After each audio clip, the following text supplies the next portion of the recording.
Bienvenidos todos a este corto documental investigativo que está realizando la Casa de la Cultura a través de sus monitorías y en donde vamos a conocer un poco sobre la historia del municipio de Balboa a través de la voz de don Fernando. En el mes de patrimonio queremos recordarles que a través de la danza podemos recordar nuestras costumbres cafeteras, donde a lomo de mulas nuestros arrieros trajeron nuestras memorias ancestrales. También queremos recordarles que la arqueología es muy importante para nosotros, porque a partir de eso es que nos damos cuenta de los primeros habitantes que tuvo nuestro municipio, y a partir de ellos podemos darnos cuenta de la cultura y de las tradiciones. Hoy vamos a estar en un recuento de la arriería en una finca de la vereda Llano Grande, en el municipio de Balboa Risaralda. Hola, don Fernando, ¿cómo está?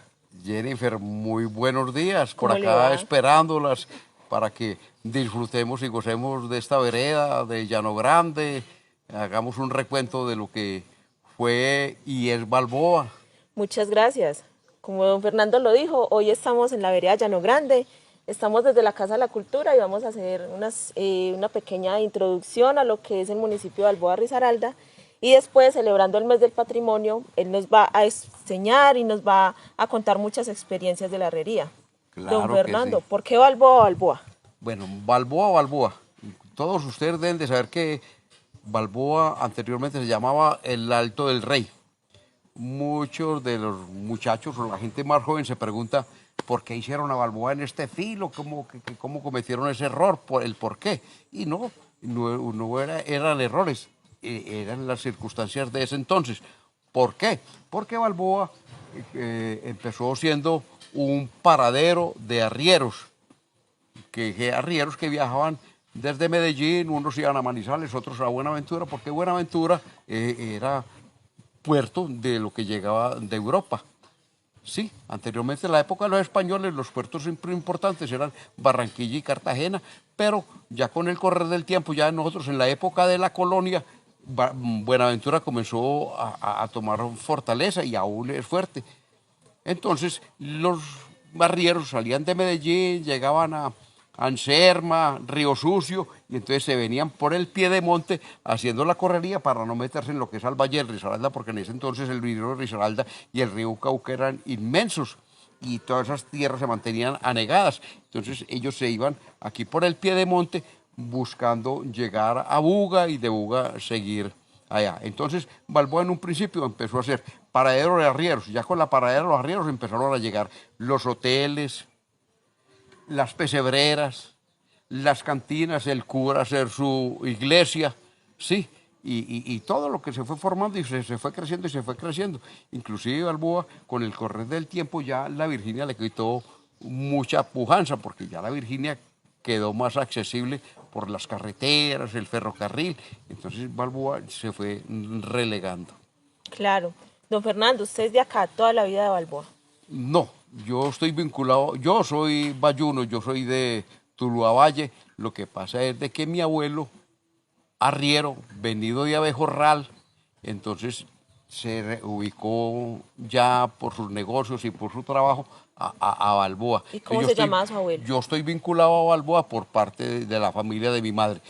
Mi abuelo, según cuentas, estuvo dentro de los fundadores de Balboa, porque cuando llegó a Balboa se llamaba el Alto el Rey, en la época de don Pedro Benjumea, los Garner, otras familias Valencia, sí. En ese entonces yo no recuerdo, yo estaba muy niño, no recuerdo qué apellidos de los fundadores. Entonces yo estoy vinculado a Balboa por la familia de mi madre. Mi abuelo se llamaba Jesús Antonio Orozco. Según cartas y cosas que tenemos nosotros en familia, el abuelo llegó aquí en 1897. Esta finca en la que llamo yo Llano Grande, la Arabia y la Camelia, eso eran de un señor, don Eduardo Giraldo, le decían Lalo Giraldo. Por ahí en los años 50, aquí en la parte alta había una fonda que le decían la fonda de los Giraldos, la fonda de Luis Giraldo. Entonces, esa es la razón por la cual yo quedé muy huérfano. A mi padre lo mataron en Peralonso, entonces a raíz de eso me trajeron a la finca del abuelo Jesús, que estaba acá. ¿Qué es esta misma? Es esta misma finca. Listo, oficios del arriero, don Fernando. A ver, como mi abuelo era arriero, entonces él llegó aquí, entonces él tenía un burro, mulas, y bueyes, que eran como la materia prima, digamos, los camiones de ese entonces con los que movían las cargas. Entonces el abuelo tenía burro para la cría de mulas, bueyes y bestias. Y los arrieros, los tíos míos. Entonces toda esta carga de acá del frente, de lo que llamamos nosotros el Alto de Plumas, allí el Cedral Bajo, el Tambo, la Florida, toda esta parte, toda esa gente venía a comercializar sus cosas a Balboa. ¿Qué comercializaban? En ese entonces, pues, panela, café y cerdos, todos los mataban en las fincas y los subían a Balboa, ¿sí? Cacao, sí, más que todo, pues que yo vi que habían acá, era café, cacao, panela, y cerdos y ganado. Esperemos un momentico que nos vamos a tomar el cafecito. Tomémonos un cafecito. Muchas gracias.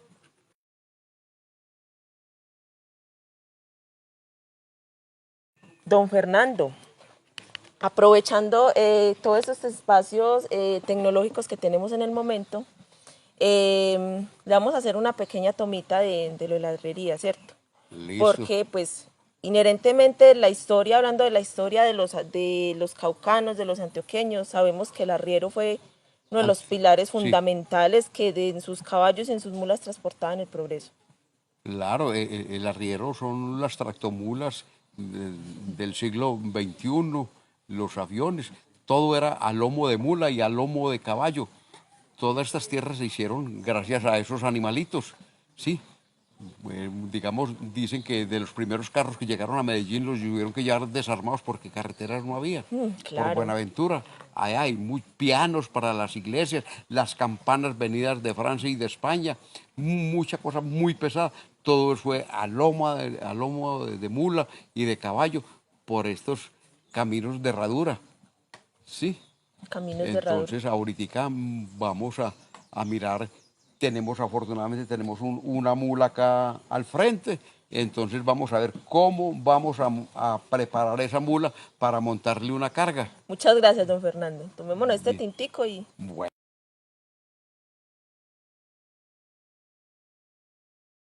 Seguimos con don Fernando. Él nos dijo una introducción muy interesante de nuestro municipio y en este momento nos va a dar instrucciones de cómo enjalmar, cómo proceder con estos animales, las mulas, los caballos y los bueyes. Don Fernando, yo siempre he tenido una duda. ¿Qué es un caballo? La diferencia de caballo, mula, burro, porque yo veo y pues en mi ignorancia digo que son todos lo mismo. Sí, todos son equinos, pero entonces de diferentes especies. Entonces tenemos caballares, que es lo que decimos un caballo o una yegua. Asnos, un burro, una burra. Entonces, del cruce de un asno con un equino, con un caballar, salen lo que llamamos nosotros unas mulas o un macho. Cuando están pequeños les decimos un muleto o una muleta. Entonces, cuando un caballo salta o engendra una burra, nace un macho o una mula. Se les dice una mula roma o un macho romo. Cuando es un caballo que salta a una burra. Cuando es al contrario, cuando es un burro que salta o engendra un burro, una yegua, entonces nace un macho o una mula. Entonces la diferencia es lo que dicen una mula romo, un macho romo y la normal. Generalmente, y lo más común entre nosotros es un macho o una mula. ¿Por qué? Porque es el burro que está engendrando una burra. Perfecto, maravilloso. Perdóneme, un burro engendrando o inseminando una yegua. ¿Sí? Entonces, para la arriería, desafortunadamente, los mulares gozan de muy mala reputación, que porque dicen que son groseras, que son bravas, ¿no? ¿Esta es una mula? Este es un macho. Un macho. Un macho. Cuando estaba joven le decíamos un muleto. Gozan de muy mala reputación o ellos son nobles. Lo que pasa, todo depende del trato que se le dé. Pero las mulas son muy queridas. Lo otro interesante en estos animales es de que el cruce de un asno con un caballar son híbridos. Las mulas no crían. ¿Por qué? Porque genéticamente no sirven para la cría, ¿cierto? Los genes son como en pares y las muletas o las mulas son impares, entonces no crían. Listo, les presento a Paulino, él es Un macho. Y pues ellos acá nos van a enseñar de todos estos artefactos. Sí, para poder enjalmar. Sí. Ya sabemos que en esto el progreso de nuestro pueblo es gracias a estos animalitos, entonces don Fernando bien pueda de su ejercicio. Entonces, 1, tenemos el macho. 2, ¿cómo vamos a gobernar o a mandar el machito? Con esto que llama un cabezal. Un cabezal, con ese cabezal lo cabresteamos, lo llevamos, lo gobernamos. ¿Cómo lo vamos a preparar para montarle una carga? Le montamos una enjalma. Y una enjalma es algo que es de cabulla, paja, todo muy de la región, ¿cierto? Esta enjalma, ¿de qué se compone? De este cojín, lo que llamamos enjalma, la parte de adelante que va aquí por el cuello de la mula, se llama un pretal. Esta parte que va aquí atrás se llama una retranco. ¿Sí? Esto para que la enjalma no se vaya hacia adelante cuando están subiendo, y el pretal para que la enjalma no se vaya para atrás cuando están subiendo. No todos los animales cargan. ¿Por qué? Porque ellos tienen que aprender a manejar este pretal. Sí, porque cuando ellos van trabajando, como la carga le hace peso para atrás, ellos tienen que agachar la cabeza, y los que no sepan hacer eso, entonces se levantan. Sí, entonces esa es una de las datos que se deben de tener en cuenta. Ya cuando tenemos la mula con su enjalma encima, le ponemos una cincha para fijar la enjalma al animal. Ya está fija, asegurada la parte de adelante, de la parte de atrás, la cincha. Entonces ya empezamos a asegurar los bultos. Ejemplo, vamos a montarle 2 bultos de café. Entonces los bultos inicialmente se fijan y se acomodan con una soga, una cuerda que se llama una lía. Móstrame la lía, Alonso. Suelten y nos la trae para acá. Y con esta lía se fijan los bultos a la enjalma. Se acomodan y ya con eso están asegurados, puestos acá. Para asegurar muy bien la carga, que no se vaya a ladear, que no se le vaya a caer, ya nosotros necesitamos lo que llamamos una sobrecarga. Y la sobrecarga se compone de un lazo, una soga y un cinchón, un garabato. Un garabato, ¿para qué este garabato? Para empezar a asegurarle la carga a la enjalma. La mula o el caballo lo único que hace es moverla. La carga va siempre asegurada a la enjalma. Nunca, esta cincha nunca va a estar sujeta al animal, no, siempre a la enjalma. ¿Por qué? Porque en caso de accidente, lo más sencillo es cortar y se liberó la carga y el animalito quedó aparte de la carga. Para amarrar una carga, amarrar y desamarrar, fácil y práctico, siempre es el mismo método. Con el cinchón tenemos algo que llamamos nosotros la encomienda, que es cuando se empieza a asegurar la carga a la enjalma. Ya le dan las vueltas por un lado, vueltas por otro, asegurándola que quede firme. Teniendo en cuenta, por ejemplo, que si son bultos y hay un bulto más pesado que el otro, entonces se supone que el más pesado queda un poquito más alto que el livianito. ¿Sí? Los abuelos nuestros y todo el mundo, en ese entonces el café, el mercado, la panela, todo era en enjalmas y en mulas. ¿Sí? Para cargar, digamos, caña, era en garabatos. Para cargar... Los garabatos que... como más grandes. No, y ya los garabatos no van en enjalma. Los garabatos van en algo que llama una angarilla. Angarilla. Una angarilla.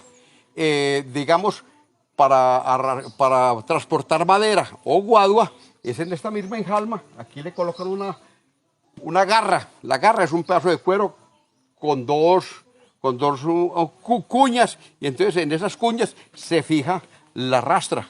Sí, porque son formas que se van materiales para transportar, pero por su formación se amarran diferente a la enjalma. Ahorita ya aquí el amigo Alonso nos va a traer lo que llaman una garra para transportar madera, guadua o materiales que sean largos.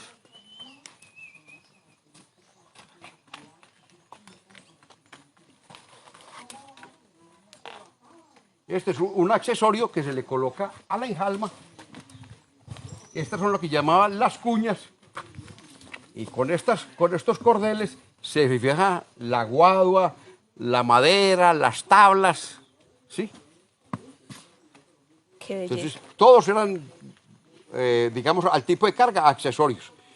Las volquetas de ese entonces eran en una enjalma de estas, 2 cajones, los llenaban, el cajón, la parte inferior del cajón, o sea, la tapa inferior, estaba sujeta a una cuerda. Entonces, para descargarla, aflojaban, entonces se le caía el fondo al cajón, entonces se descargaba. Y en el cajón era la arena, Y en ¿cierto? el La cajón gravilla. cargaban la arena, piedra, todo lo que fuera así, tierra, ¿sí? Un arriero, ¿cuántos animales podía llevar?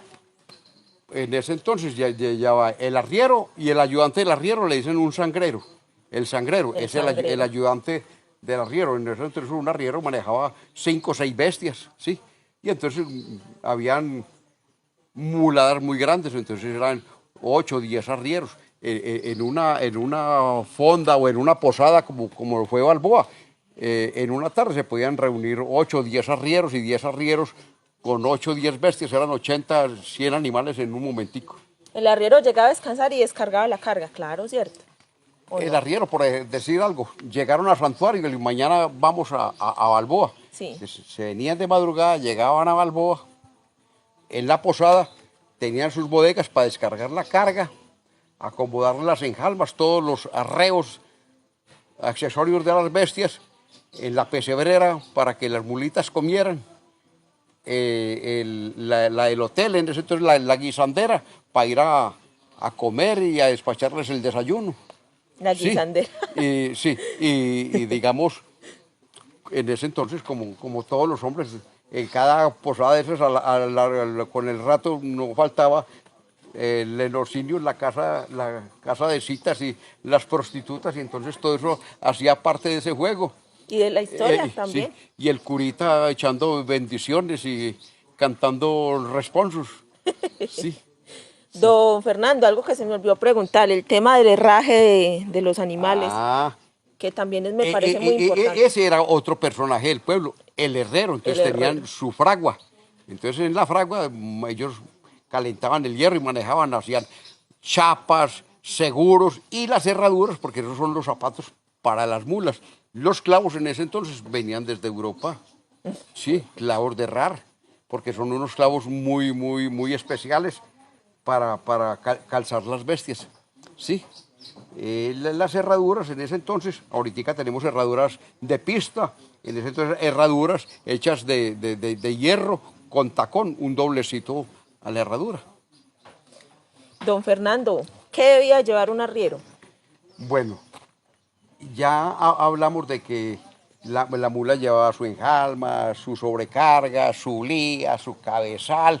El arriero también tenía su indumentaria, entonces Claro. en ese entonces no teníamos las botas pantaneras de ahora, entonces todo el mundo era en alpargates de cabulla, ¿sí? Y entonces para que ese alpargate no se quedara atascado en los pantanos y con los enredos, le hacían una cantidad de vueltas aquí casi a mitad de pierna, con unos cordones, con piola. Sí, entonces el arriero ya tenía calzado, alpargates, pantalón de drill. Entonces el pantalón de drill entonces era de boca ancha, entonces lo arremangaban a mitad de pierna para proteger el pantalón, no del mugre, sino del desgaste. Tenían un delantal de lona, que en ese entonces se llamaba tapapinche. Tapapinche. Tapapinche. Ese delantal de lona venía asegurado con su cinturón. También utilizaban un cinturón ancho, como para proteger el esfuerzo que hacían el estómago para una hernia, un cinturón ancho, aquí eran 3 hebillas, 3 correas. Yo creo que eran por ahí de 6 dedos de ancho sus cinturones.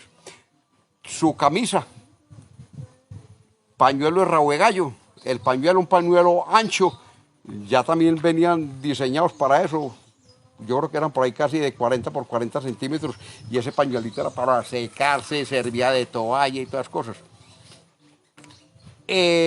No, digamos, había en ese entonces ruana, que era para protegerse del frío, y el poncho, que ya era un material más liviano para ellos secarse. Ese servía de cama, de sacudidor, el poncho. Multiusos. Y ya, digamos, más angostico, ya mulera, y con esa mulera la utilizaban para taparle la vista a los animales que fueran más nerviosos, sí, que no consintieran que les estuvieran caminando por los lados.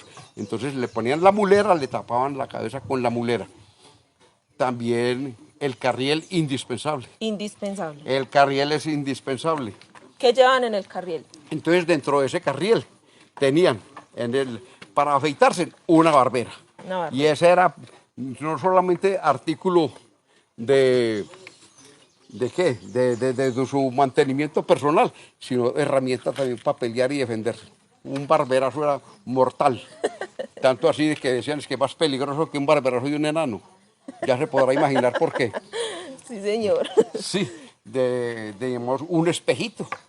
Un espejito, pues todo el mundo es vanidoso y todas cosas, entonces su espejito para mirarse, sí, peinarse, arreglarse el bigote, porque en ese entonces casi todo arriero que no tuviera bigote no era arriero.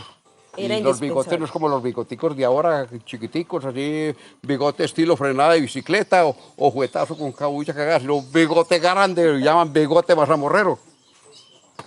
Sí, bueno, agujas, velas de cebo, una candela que cuando le decían un yesquero para prender, velas de parafina. La vela de cebo era una y las velas de parafina eran las otras, que decían también espermas. Cabulla, hilo calabré, que era un hilo importado que venían en unos cartoncitos azules gruesos para estar remendando las enjalmas, y la cabulla de fique para remendar los costales.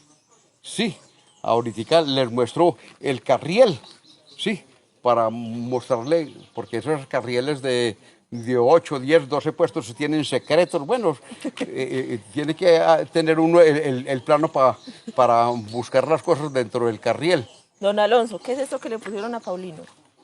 Bueno, ahora al machito ya le quitamos la enjalma, le colocamos una angarilla, y en esta angarilla se colocaban estos garabatos, y en estos garabatos cargaban caña, pasto o materiales que fueran corticos. Estos son los garabatos. La angarilla, este es otro tipo de indumentaria que se le coloca a los animalitos de carga. ¿Sí? ¿El animal de carga no es de montar, o solo es de carga, o sí?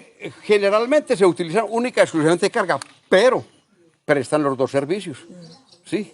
Así como un campero, que sí sirve para carga y para pasajeros. En los automóviles, decir ya como las bestias de silla de ese entonces. Don Fernando, del oficio de montar un caballo o una mula. Bueno, como estábamos hablando de épocas pasadas, en ese entonces todo el transporte de pasajeros y de cargas se hacía a lomo de mula o a lomo de caballo. Ahorita quiero mostrarles algo que como montaban las mujeres, porque en ese entonces las mujeres no montaban a horcajadas o como se monta ahorita. Era una silla especial, como pueden ver, no tiene ni un solo estribo.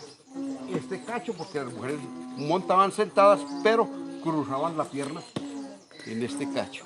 Perdone, yo me meto acá. Se montaban acá y cruzaban la pierna acá, un solo estribo. Ese era el transporte de las damas, porque cuando eso no utilizaban ni blue jeans ni se ponían los pantalones del marido. Era algo, una indumentaria muy especial que llamaba breeches, de origen francés. ¿Qué eran los briches? Los breeches eran como un faldón ancho, grande, y pues, la ropa interior venía a mitad de pierna, amarrado con cinta. Vea.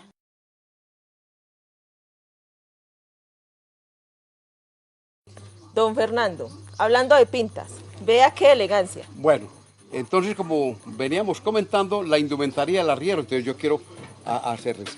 Esto es lo que nosotros llamamos un poncho, más grande, más ancho. Este que es más angostico, este es lo que llamábamos una mulera, ¿cierto? Dentro de las cosas también estábamos hablando de un carriel.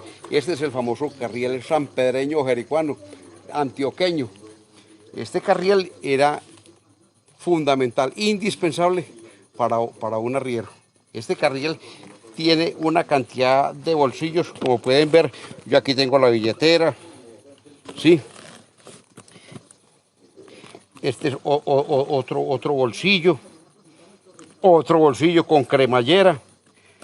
Yo ahorita mantengo un cuaderno para tomar apuntes. Más bolsillos.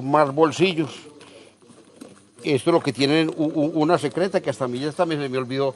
Está tan secreta. Tan secreto que se le olvidó. Que ya no sé. Entonces, como pueden ver, aquí está aquí. Entonces, levanta uno esto acá y entonces ya escondo la billetera. Entonces, ya quedó perdida. ¿Sí? Este es el famoso carriel sanpedreño y jericuano, que no le podía faltar. En ese entonces, pues, no estábamos tan acosados como ahorita. Esta piel era de cuero de nutria o de tigrillo, ya para conservar las especies. Entonces ya eso está prohibido utilizar aquí cuero de nutria o de tigrillo, entonces lo colocamos cuero de res. De res, este es de res. Sí, este es de res. Sí, pero en ese entonces era cuero de nutria o de tigrillo. Entonces decía, un carriel con cuero de nutria o de tigrillo. Muy bonitos. A ver, ¿qué más les digo a esta mujer que no me los vaya a olvidar para hacer un buen recuento de estos arrieros? No, pues nosotros le agradecemos como Casa de la Cultura, le agradecemos muchísimo. Pero quiero que me hable de su casa. Usted me dice que esta casa, ¿cuántos años tiene? Bueno, según testimonios de la familia, el abuelo mío llegó acá en 1893. Esto eran, diríamos que selva, monte. Yo le coloco que ya haya morado aserrando madera y haciendo limpios para cosechar por ahí unos 5 o 6 años. O sea que esta casa puede estar construida en 1897. Mi madre y toda la familia de mi madre nació aquí en esta finca. ¿Usted nació acá? No, yo como les decía anteriormente, yo soy de Tuluá Valle. Sí. Y ya mi madre pues se casó, se fue a vivir con mi padre al valle. Aquí nacieron todos los tíos míos, como tal vez no les conté, de que los tíos cuando ya estuvieron hombrecitos de pagar servicio militar, pagaron servicio militar en Buga. Entonces les tocaba ir de aquí a la Virginia a pie y de la Virginia a Buga en barco por el río Cauca. Qué trayectoria. Del bareque, el oficio del bareque, ¿sabe? Del oficio del bareque, pues que construían. La madera era aserrada, cortada en muy buen tiempo, como decían ellos en menguante, que fuera la época más oscura, para que por cuestión de la fotosíntesis la savia de los árboles no estuviera arriba, porque si se cortaba con el sol ya la savia había subido por el árbol y la savia es dulce, trae glucosa, entonces ahí era cuando le caía la plaga. Los abuelos muy inteligentes, que ellos ya sabían que en la época oscura la savia estaba todavía en la raíz, cortaban y por eso era que la madera se conservaba o no le daban plagas. Y para este bareque utilizaban algarrobo, cedro, guayacanes, guadua. La guadua es fundamental porque, digamos, las paredes las hacían en esterilla. Clavaban las guaduas de estantillos o estacones por lado y lado, colocaban la esterilla, el bareque, amasaban cagajón de bestia y barro bien amasado y con eso era que empañetaban la esterilla y eso quedaba como cemento. Claro, entonces más de casi 200 años. Pues acá. esta casa, póngale que llevamos del 900 al 2000, son 100 años. Y llevamos 21, por ahí 120 años o 125 años, así a grandes rasgos. Y es en teja todavía, teja de barro. Todavía teja de barro. Teja de barro. Y yo, digamos, a raíz de la muerte de mi padre me trajeron para acá muy pequeño, ya cuando estuve de escuela me llevaron para Cartago por cuestiones de temporada escolar. En ese entonces Caldas y Valle eran diferentes, como nosotros estábamos en Cartago y la mayoría de la finca estaba en Pereira, nos llevaron para Pereira. Yo hice mi primaria, bachillerato y parte de universidad en Pereira.